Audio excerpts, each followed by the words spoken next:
No gold is not in her. She's a dime. Welcome to another exciting edition of the $1 Million Peddlers. I'm Papergoy. And today I'm going to talk about a deal that, although I didn't have the option to get, I probably could have gotten. But it's a deal to tell you about how much money is out there, depending upon how much work you want to do. A friend of mine gave me a call and asked me to accompany him, and I went to a house call. I bought a couple of things, nothing great. And he bought a couple of things. He's going to make some money on it as well. But basically, the situation was this person was renting from a landlord, and the landlord bought the house recently, and there was lots and lots and lots of stuff in the basement. And the landlord basically told the tenant, hey, there's a lot of stuff in the basement. I don't want it. Take care of it. Anything you can do with it, whatever. Sell it, doesn't matter. So the tenant put a little ad up on Facebook Marketplace, which my buddy answered, and he bought a couple of items, and then he was talking with her about buying everything. And he asked me to come with him so we could assess whether it was worth it or not. I suggested to him, all was said and done, because of a lot of extenuating circumstances, it was not worth it for our situation. That being said, there would be money to be made. Basically, there are so many different ways you can make money doing this. It would be one of those situations that had we purchased it, you would want to get a U-Haul truck because it was far too much stuff for a regular vehicle. And you'd want to take it and you'd want to move it all to your location and go through it. And that's where having a lot of different places that you can sell stuff would really come in handy. You'd be taking a lot of stuff and you'd be scrapping it out. And there's a lot of different scrap metal things that you look at it. It's a broken lamp. It's this. It's that. Just not another way to sell it easily, or it's too big to ship or whatnot. So you take it and you run down to the scrapyard and you pick up $50, $100, something like that in scrap metal. Probably not a good time to do it now. I've not checked scrap prices, but they're probably not overly high. But that's where, if you have somewhere or other to store the stuff at, you throw it all aside, you wait till you get a truckload of stuff, and you drive down there and you scrap it on out. Any luck, you're able to hold on to it till the metal prices are a little bit higher, and then you dump it. Make some extra money there doing that. A lot of the stuff that was there looked to be fairly mediocre stuff, but it's the kind of thing that would go great at a local flea market. Now, currently, the flea markets are not open up here in New York State, but you hang on to it, you set up down at the flea market 2-3 times, you could probably get your money back just on selling the stuff at the flea market. And as you're going through things, you look at it and you would go, oh, this is sealed, this is great for Amazon. Oh, this is a great item for eBay. This is a great item to sell on Facebook Marketplace. For example, there was a large gun rack, or gun case, I guess it would be, there. It needed a little bit of work in that you had to fix one of the hinges and don't know if there was a key or not. You just have to get it rekeyed probably, but maybe you could find the key when you're going through everything.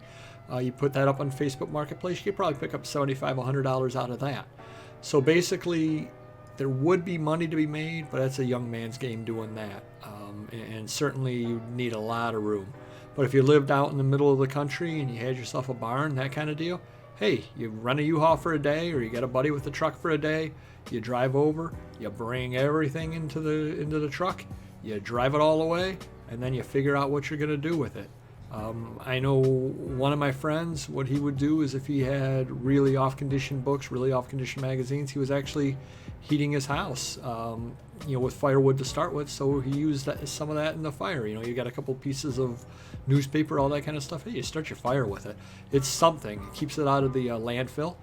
All that kind of things. Just so much money for somebody starting out. Find a deal like that. Get yourself a little bit of money together. Now, the person had said they wanted $400 on everything. I think they just kind of threw that price out there. I believe that if you were there and negotiating with them and you said, hey, look, I need to rent the truck. I need to do this. I need to pay a couple of buddies to help haul the stuff out. I need to do this. I need to do that. I got a couple $100 into it anyway. The lady just wants the stuff gone, and it's all found money to her. So you probably could end up getting a deal for $200, $250, something or other like that. And you just haul it all away, and then you figure out what to do with it. But I guess I'm telling you, think outside the box sometimes. When you do see something and the price is right. Now, this was too much work. Even if it were free, I would have passed on it because it would be way too much work for my situation. Another issue would be it's about 25 miles away from home. So it's a long drive to get out there to get the stuff. It'd just be a very, very long day, and I've got nowhere to put it at. But if you are in another situation where a kind of deal like this would work out for you, keep your ears open. Check Facebook Marketplace. Sometimes you'll find somebody or other that's got a whole barn full of stuff. They just want it hauled away, and they'll give you a heck of a deal on it. But don't just think of selling it on eBay. Don't just think of selling it on Amazon. Hey, maybe you can sell the stuff on Facebook Marketplace after you go through and sort it out. Maybe you can sell it on Craigslist. Maybe you can sell it at the local flea market. Maybe there's an antique mall near you. Maybe you can throw a lot of the stuff together and you're in a high traffic area, and when everything opens back up, you can have a garage sale. Because there are going to be a lot of people looking for garage sales once everything starts up, because nobody's been able to do it. Certainly not up in the Northeast. There's just lots of ways. Scrapping a lot of the stuff out that's got no other value. Why put it out by the curb and let the scrappers grab it and make the money off it, when all you got to do is have a driver's license and a way to get it down to the scrapyard? Obviously you're not going to do that for one or two pieces, but you're emptying a whole basement full of stuff out. You're going to find a lot of scrap down there, and you can pick up some extra money out of that. So kind of ties into the video I did recently where I was talking about the hidden treasures. Same kind of situation. Who knows what might be in there? But think of a lot of different ways to sell it. Maybe there's a lot of the same type deal that don't sell particularly well, but you're able to lot them together. I did see some puzzles when I was looking through it. Problem was, they were the very small puzzles, which don't go for a lot. They go for $1 or $2 each probably. But say I found 10, 15 of them, lot them all together, throw them all together in one lot and sell them. I saw at least one that had a Christmas theme. Throw all the Christmas stuff together. So think outside the box sometimes in how to get rid of things, and you'll be amazed how much money you can end up making, because the deals are out there and there's a lot of money to be made. Thank you.